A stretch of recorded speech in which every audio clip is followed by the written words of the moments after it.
Hello students. In this lecture, we are going to discuss Darboux theorem. Before discussing Darboux theorem, I am going to discuss what is the effect of sign of the derivative on the function. Like you have a function f which is defined on the interval closed interval ab, and derivative of the function at C exists where C is any point of this interval.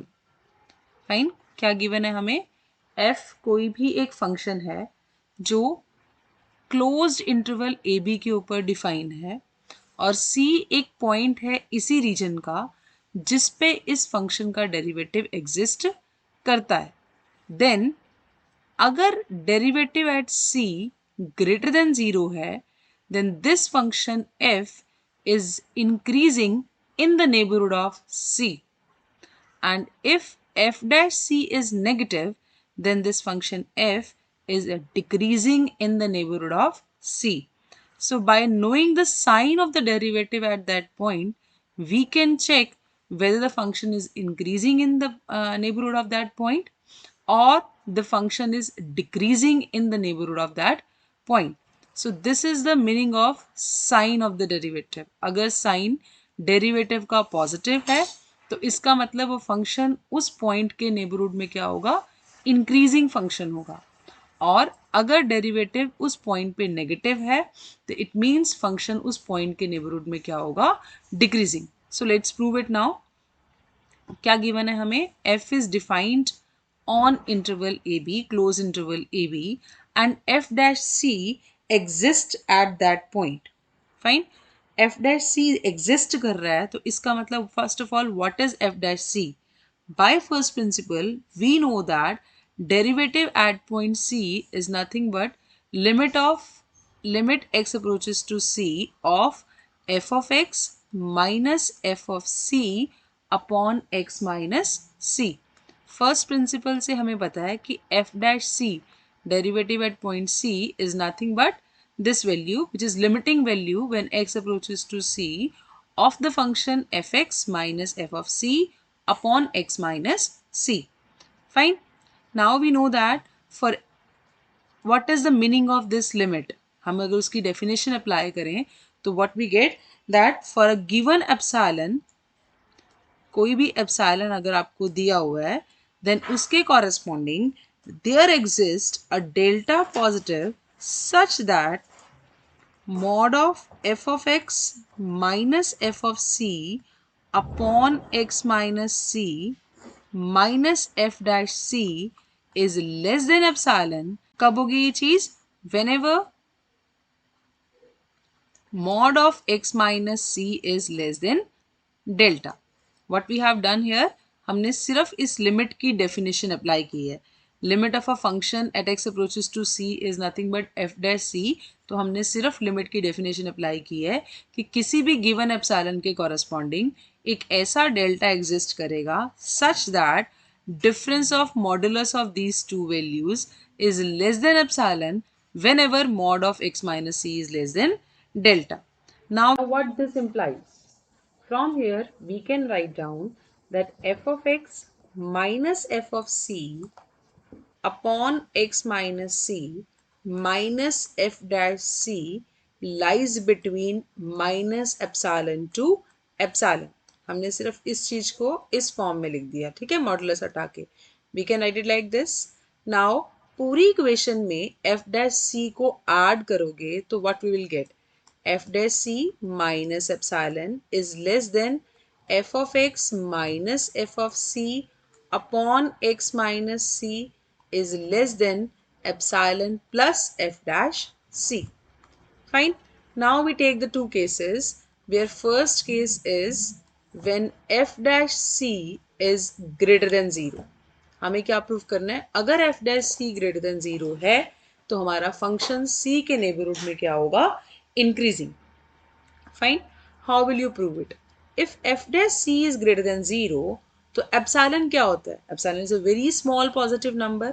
तो अगर किसी positive number में से हम थोड़ा सा positive number very small positive number को subtract भी कर देंगे तब भी ये वैल्यू क्या रहेगी, greater than 0. Fine. It means f dash c minus epsilon is also greater than 0. So from here, what we get? This value is greater than 0. It means this value is also greater than 0. कब? When x minus c का modulus क्या होगा? Less than delta. Why? Because ये condition भी कब hold कर रही है?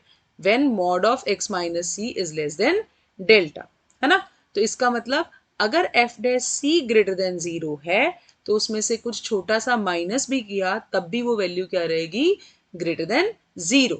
Therefore from this equation what we get, अगर ये वैल्यू ग्रेटर देन 0 है तो obviously f of x minus f of c upon c x minus c is also greater than 0. कब? when mod of x minus c is less than delta. Fine. Now what is this? Mod of x minus c is less than delta. What is x here? X lies between c minus delta to c plus delta. कैसे? Again same चीज. x minus c कहाँ लाई कर रहा है? Minus delta से delta के बीच में. Now c पूरी इक्वेशन में ऐड कर दो तो क्या आ जाएगा? x c minus delta is less than x is less than c plus delta. It means x lies between c minus delta to c plus delta. Fine. अब इस case में हम x को स्प्लिट कर सकते हैं. x कहां से कहां तक लाई करे? Either x lies between c minus delta to c, ठीक है, और x is greater than c and it lies between c to c plus delta. इसके बेसिस पे यहां क्या कंडीशन होगी? अगर x c से छोटा है then obviously x minus c is negative. If x is less than c, then x minus c is negative. x c से छोटा है तो obviously ये value क्या आएगी? Negative. Fine. It means here denominator is negative. But अगर आपके पास इस तरह की term है which is positive and its denominator is negative, तो ये पूरी term positive कब होगी? This is positive if and only if your numerator is also negative. है ना? न्यूमिरेटर और डिनोमिनेटर दोनों नेगेटिव होंगे तभी हमारी ये पूरी की पूरी वैल्यू क्या होगी? Positive. It means when x lies between c minus delta to c then x is less than c, therefore x minus c is negative, but this value is positive, therefore numerator must be negative. और numerator negative का मतलब f of x minus f of c is less than 0, and this implies that f of x is less than f of c. When we get this, जब ये condition hold करती है, and what it says, when x is less than or equal to c, जब x c से छोटा है तो उस पर फंक्शन की वैल्यू भी f ऑफ c से क्या है? छोटी. इसका मतलब जैसे जैसे x की वैल्यू इंक्रीज हो रही है वैसे वैसे उस फंक्शन की वैल्यू भी क्या हो रही है? Increase. So it means it is an increasing function when x lies between c minus delta to c. ठीक है, इंक्रीजिंग का मतलब ये होता है ना, जैसे जैसे x की वैल्यू इंक्रीज हो रही है, जैसे जैसे नंबर इंक्रीज हो रहा है वैसे वैसे फंक्शन की वैल्यू भी क्या होनी चाहिए? इंक्रीज. तो इस केस में तो हमारा फंक्शन क्या आ रहा है? Increasing. But now we check the second case when x lies between c to c plus delta. From here it is very much clear that x here is greater than c. जब x c से बड़ा है तो x minus c क्या होगा? Greater than 0. And x minus c is greater than 0. It means इस term में जो डिनोमिनेटर है वो पॉजिटिव है. और ये पूरी टर्म पॉजिटिव कब होगी? अगर डिनोमिनेटर पॉजिटिव है, पूरी टर्म को पॉजिटिव होने के लिए न्यूमरेटर का भी पॉजिटिव होना जरूरी है. So in this case x minus c is positive, therefore f of x minus f of c should also be positive. है ना? इसका मतलब f ऑफ x क्या हुआ? f ऑफ c से बड़ा. इसका मतलब जैसे जैसे x की वैल्यू c से इंक्रीज कर रही है वैसे वैसे f ऑफ x भी f ऑफ c से क्या होता जा रहा है? बड़ा. तो from here what we get that कि अगर कोई नंबर c से बड़ा है तो उस पे इमेज भी f ऑफ c से बड़ी है, और अगर कोई नंबर c से छोटा है उसके नेबरहुड में तो उस पे फंक्शन की वैल्यू भी f ऑफ c से क्या है? छोटी. So it means this shows that f is increasing in the neighborhood of c, क्योंकि जो x है वो कहाँ लाई कर रहा है, x lies between c minus delta to c plus delta. So x is a point in the neighborhood of c. Fine. If f dash c is greater than 0, so what we have derived from here, that f is also an increasing function in the neighborhood of c. So from here derivative के sign से हमें पता लगा कि function क्या है, increasing होगा उस पॉइंट के नेबरहुड में. Fine. Now the second case is when f dash c is negative. Now we have to discuss the second case. And what is the second case? That when f dash c is negative.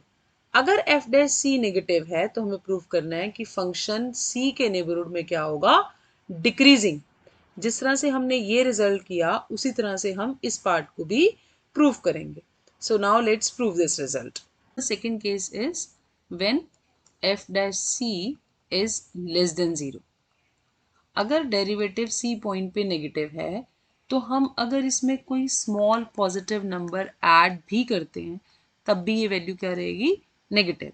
And we have this thing that f dash c minus epsilon is less than f of x minus f of c upon x minus c is less than f dash c plus epsilon for whenever mod of x minus c is less than delta. है ना. ये result हमने ऊपर किया था कि हमें given था कि एफ डैश सी एग्जिस्ट करता है तो वहां से हमने ये रिजल्ट निकाल लिया था.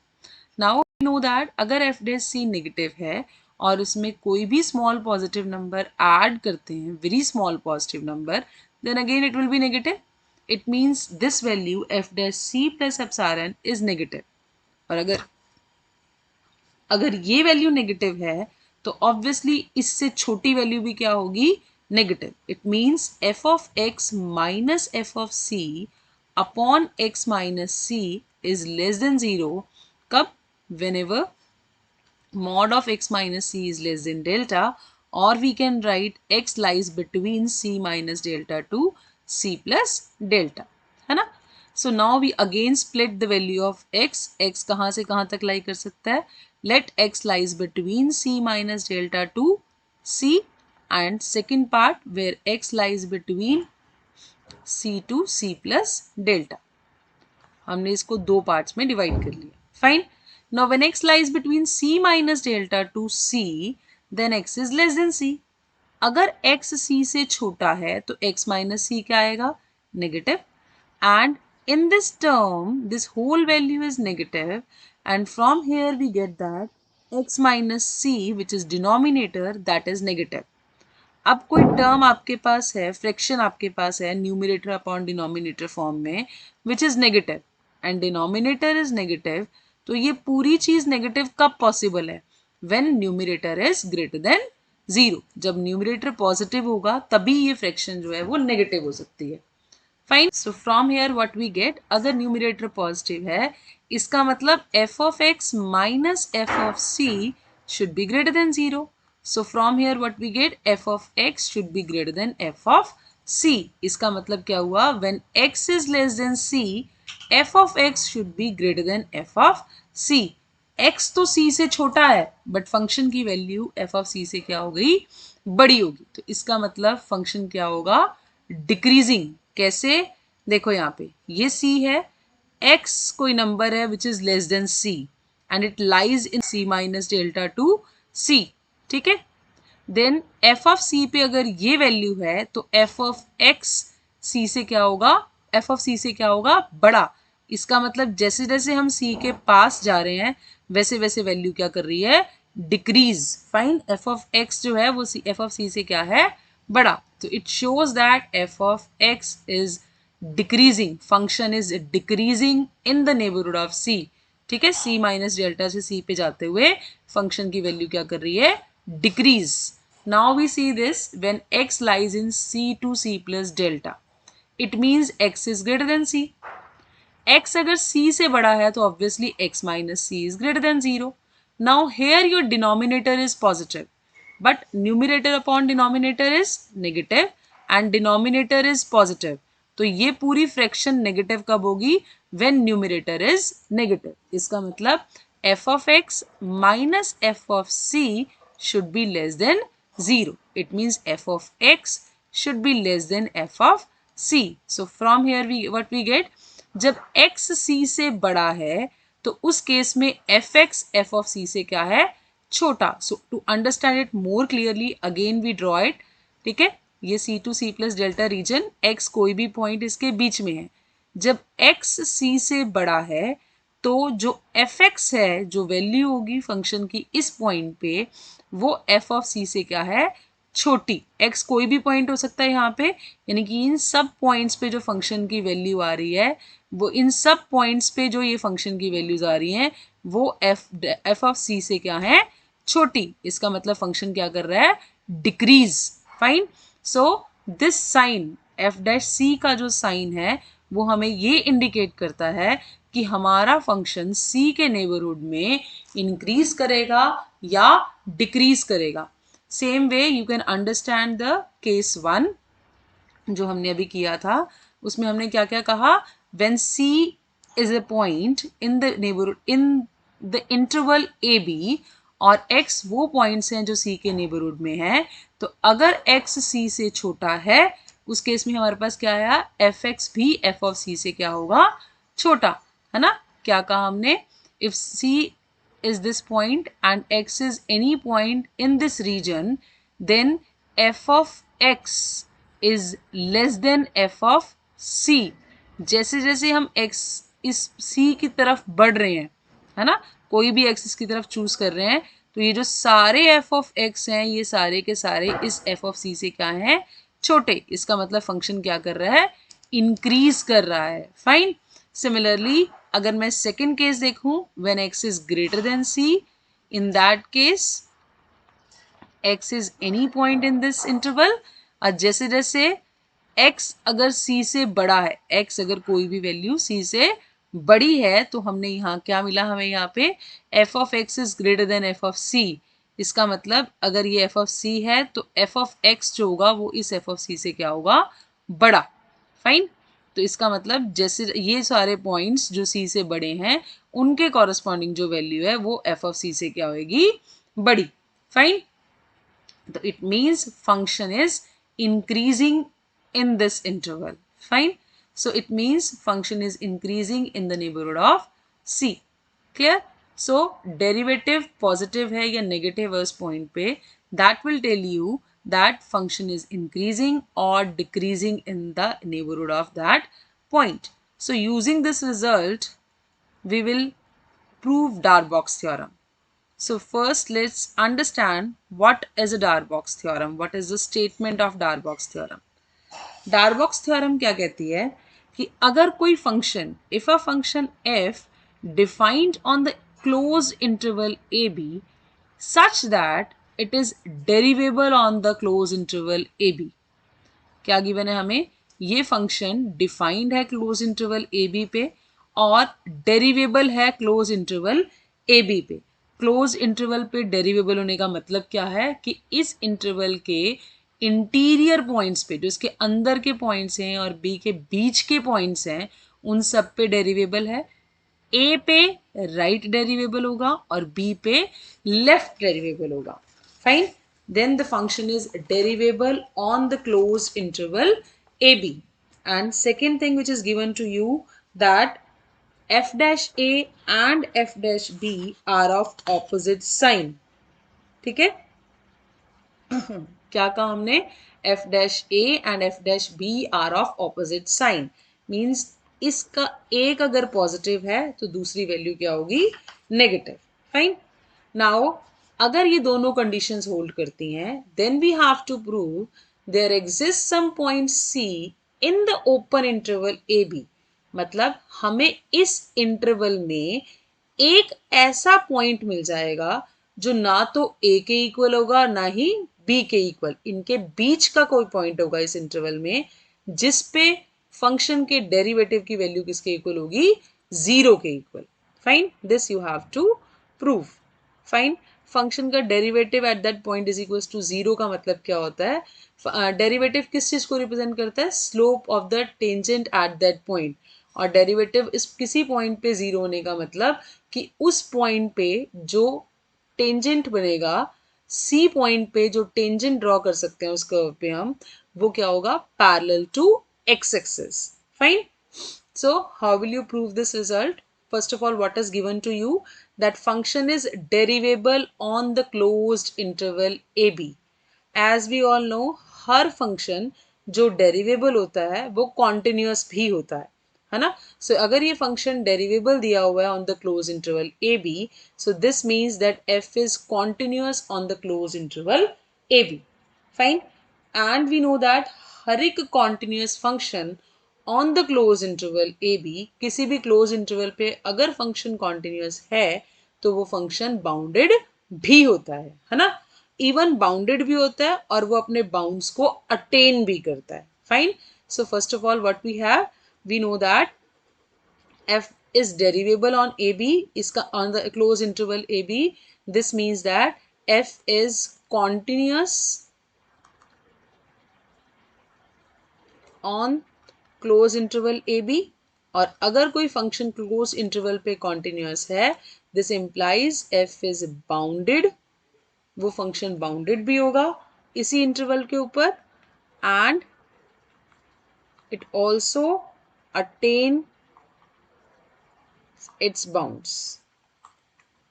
ठीक है, ऑल्सो अटेन्स इट्स बाउंड, वो अपने बाउंड्स को अटेन भी करेगा. ठीक है, पहले हमने कहा बाउंडेड है, इसका मतलब इसका एक लीस्ट अपर बाउंड फंक्शन का और ग्रेटेस्ट लोअर बाउंड एग्जिस्ट करेगा. So let u be the least upper bound of f on the interval ab and L is greatest lower bound of f on the closed interval ab. अब bounds हैं और साथ में उनको attain भी करेगा. इसका मतलब क्या हुआ कि it means there exist a point C and D belongs to this closed interval AB such that f of C is equals to U and f of D is equals to L. एक value हमें इस interval में ऐसी मिल जाएगी जिसपे function की value least upper bound के equal होगी, और एक नंबर ऐसा मिल जाएगा जिसपे फंक्शन की वैल्यू ग्रेटेस्ट लोअर बाउंड के क्या होगी, equal. Fine. Now we are going to prove कि ये जो सी पॉइंट आया जिसपे फंक्शन की वैल्यू लीस्ट अपर बाउंड के इक्वल है, इसी के पर डेरिवेटिव जो होगा फंक्शन का वो किसके इक्वल होगा, जीरो के इक्वल. ठीक है, ये हम प्रूफ करेंगे. सो उससे पहले हमें और क्या गिवन है, it is given to you that F dash A and F dash B are of opposite sign. What it means, जिस इंटरवल पे फंक्शन डिफाइंड है और डेरिवेबल है, उसके एंड पॉइंट्स पे जो डेरिवेटिव की वैल्यू है उन दोनों के वैल्यूज के आपस में साइन क्या है, ऑपोजिट. ठीक है, सो फर्स्ट वी कंसीडर, दोनों के साइन ऑपोजिट हैं तो हम अपनी तरफ से कंसीडर कर लेते हैं. Let F dash A is positive and F dash B is negative. हमने मान लिया कि ए पे वैल्यू डेरिवेटिव की पॉजिटिव है और बी पे वैल्यू नेगेटिव है. फाइन. अभी हमने पीछे एक रिजल्ट किया, अगर किसी पॉइंट पे डेरिवेटिव की वैल्यू पॉजिटिव हो तो फंक्शन उसके नेबरहुड में इंक्रीजिंग फंक्शन होता है ना. अगर वैल्यू पॉजिटिव है तो फंक्शन उसके नेबरहुड में क्या होता है, इंक्रीजिंग, है ना. तो इसी चीज को अब लिखें, नेबरहुड में पूरा लेने की बजाय right neighbourhood of A consider कर रही हूँ. क्यों कर रही हूँ, क्योंकि यहाँ पर लेफ्ट नेबरहुड की जरूरत नहीं है, क्योंकि ए के सिर्फ राइट साइड के ही पॉइंट्स इस इंटरवल में लाई कर रहे हैं, लेफ्ट साइड के पॉइंट्स इस इंटरवल में नहीं है ना. तो इसलिए हमने सिर्फ कौन सा नेबरहुड लिया, इसका राइट नेबरहुड लिया सिर्फ. फाइन. सो हम मान लेते हैं कि suppose there exist delta one positive such that all X which lies in this interval, क्या होगा, ये फंक्शन इंक्रीजिंग होगा इसमें. इसका मतलब जैसे जैसे x की वैल्यू इंक्रीज होगी वैसे वैसे फंक्शन की वैल्यू भी क्या होगी, इंक्रीज. इसका मतलब f of x should be greater than f of a. ठीक है. Now f dash b is negative, इसका मतलब b के नेबरहुड में फंक्शन क्या होगा, डिक्रीजिंग. तो वी सपोज देयर एग्जिस्ट, हमें एक नेबरहुड लेना है तो उसके लिए हम एक डेल्टा टू पॉजिटिव नंबर ले लेते हैं सच दैट वो x जो b के अराउंड डेल्टा टू नेबरहुड में लाई कर रहे हैं. अब ये नेबरहुड भी कौन सा लिया, पूरा नहीं लिया, सिर्फ लेफ्ट नेबरहुड लिया. ठीक है। अब इसमें फंक्शन क्या होना चाहिए, डिक्रीजिंग। डिक्रीजिंग का मतलब जैसे जैसे x की वैल्यू इंक्रीज करती है वैसे वैसे फंक्शन की वैल्यू क्या करनी चाहिए, डिक्रीज। इस केस में x कहाँ लाई कर रहा है, b माइनस डेल्टा टू से b के बीच में, तो x b से छोटा है, फंक्शन डिक्रीजिंग है, इसका मतलब f of x f of b से क्या होगा, बड़ा। जो नंबर छोटा उस पे फंक्शन की वैल्यू बड़ी, x b से छोटा तो f of x f of b से क्या होगा, बड़ा। इज इट क्लियर, ये दोनों चीजें हम यूज करेंगे आगे। फाइन। नाउ हमने क्या कहा था, c ऐसा पॉइंट है जिसपे फंक्शन की वैल्यू किसके इक्वल है, लीस्ट अपर बाउंड के इक्वल। फाइन। तो नाउ वी क्लेम दैट, हम क्या क्लेम कर रहे हैं कि जो ये c पॉइंट है it is neither equal to a nor equal to b। हमें ये प्रूव करना था ना, c is a point lies in the open interval A B, यानी कि c जो पॉइंट है वो ना तो a के इक्वल है और ना ही b के इक्वल है। We are claiming this so we have to prove this. ठीक है। अगर c a के इक्वल हुआ तो क्या होगा, अगर c a के इक्वल हुआ तो ऑब्वियसली f ऑफ c भी f ऑफ a के इक्वल हुआ, और हमने माना एफ ऑफ सी किसके इक्वल है, यू के इक्वल। इसका मतलब एफ ऑफ ए भी किसके इक्वल हुआ, यू के इक्वल। ठीक है। Now from here we mark these two statements as one and two. From here this is equation one and this is equation two. From here what we get कि A के cross कुछ points ऐसे हैं जो ए के right side पे हैं, right side पे हैं तो ये कौन से इंटरवल में लाई करेंगे, इसी इंटरवल में। ठीक है, इस पूरे इंटरवल में भी होंगे ये पॉइंट्स। इन पॉइंट्स के कॉरेस्पॉन्डिंग फंक्शन की वैल्यू एफ ऑफ ए से क्या है, बड़ी। तो इससे हमारे पास क्या आया, as F of X is greater than F of A for all X lies between A to A plus delta one. ठीक है। सो एफ ऑफ ए किसके इक्वल है, यू के इक्वल। इसका मतलब there exist some points in this neighbourhood A B, जिस interval A B जिनमें function की वैल्यू यू से क्या है, बड़ी। बट ये क्या था, least upper bound. Least upper bound कौन सा होता है, जिससे फंक्शन की सारी वैल्यूज छोटी होती हैं। लीस्ट अपर बाउंड का मतलब क्या होता है, u is least upper bound of f if f of x is less than equal to u for all x belongs to this interval। But यहां से क्या आ गया, कुछ पॉइंट्स ऐसे आ गए इस इंटरवल में जो ऑब्वियसली सबसेट है इस इंटरवल का, जिन पे फंक्शन की वैल्यू इस u से क्या हो गई, बड़ी। So this is a contradiction. ठीक है। अगर ये कॉन्ट्रडिक्शन है इसका मतलब जो हमने सपोज किया वो गलत है। और हमने क्या सपोज किया था कि let c is equals to a, तो c a के इक्वल नहीं हो सकता। Now we suppose c is equals to b। अगर c b के इक्वल हुआ so from equation 2 what we will get, there exists some x belongs to b minus delta 2 to b which is obviously a proper subset of this interval। ठीक है, such that f of x is greater than f of b, and as f of c is equals to b then f of c is equals to f of b which is equals to u। तो इसका मतलब again हमारे पास क्या आ गया कि कुछ x मिल गए, कुछ ऐसे एलिमेंट्स मिल गए इस इंटरवल में जिनमें फंक्शन की वैल्यू u से क्या हुई, बड़ी। तो इसका मतलब u is again not a upper bound, तो ये लीस्ट अपर बाउंड तो हो ही नहीं सकता। सो अगेन कॉन्ट्रडिक्शन मीन्स जो हमने सपोज किया that is again wrong. It means c can not be equal to b। अब c a के इक्वल भी नहीं हो सकता और b के इक्वल भी नहीं हो सकता। तो इसका मतलब c कौन सा पॉइंट हुआ, that is a point in the open interval a to b जिसपे फंक्शन की वैल्यू किसके इक्वल है, लीस्ट अपर बाउंड के इक्वल। अब मुझे प्रूफ क्या करना है कि इसी पॉइंट पे डेरिवेटिव की वैल्यू क्या होगी, जीरो। तो अब पॉसिबिलिटी क्या क्या है, फर्स्ट केसेस हो सकता है डेरिवेटिव इस पॉइंट पे पॉजिटिव हो, सेकेंड केसेस हो सकता है इस पॉइंट पे डेरिवेटिव नेगेटिव हो, एंड थर्ड जो हमें प्रूफ करना है कि value should be equal to zero. अगर इन दोनों केसेस पे कॉन्ट्राडिक्शन आ जाती है तो ऑब्वियसली थर्ड केस एग्जिस्ट करेगा। ठीक है, so will check both the cases, क्या ये दोनों केसेस में से कोई भी केस पॉसिबल है या नहीं। अगर F dash C greater than zero है, derivative at point C is greater than zero, इसका मतलब क्या हुआ, जो हमने पीछे रिजल्ट किया था साइन ऑफ द डेरिवेटिव से, वहां उसका मतलब क्या है, अगर किसी पॉइंट पे डेरिवेटिव ग्रेटर देन जीरो है तो एक ऐसा डेल्टा एग्जिस्ट करता है, हम डेल्टा 1 डेल्टा 2 ऑलरेडी ले चुके हैं, सो वी कंसीडर डेल्टा 3, ठीक है। एक ऐसा डेल्टा हमें मिल जाएगा सच दैट वो पॉइंट्स जो सी के डेल्टा 3 नेबरहुड में लाई कर रहे हैं, ठीक है। अगर ये पॉजिटिव है तो हम पॉजिटिव इंटरवल की बात करते हैं, पॉजिटिव साइड पे जाते हैं, सी के इंक्रीजिंग साइड पे जाते हैं, यानी कि सी टू सी प्लस डेल्टा 3 में। तो क्या होगा इन पॉइंट्स पे, वो एक्स जो इस रीजन में लाई कर रहे हैं, अगर किसी पॉइंट पे डेरिवेटिव ग्रेटर देन 0 है तो फंक्शन की नेचर इंक्रीजिंग होती है ना। तो इसका मतलब x क्या है, ग्रेटर देन c, तो इसका मतलब f ऑफ x भी क्या होगा, greater than f of c, ठीक है। वो पॉइंट्स जो यहाँ लाई कर रहे हैं वहां पे c क्या, x क्या है, ग्रेटर देन c, तो f ऑफ x भी क्या हो जाएगा, greater than f of c, और f ऑफ c क्या है, u, लीस्ट अपर बाउंड के इक्वल।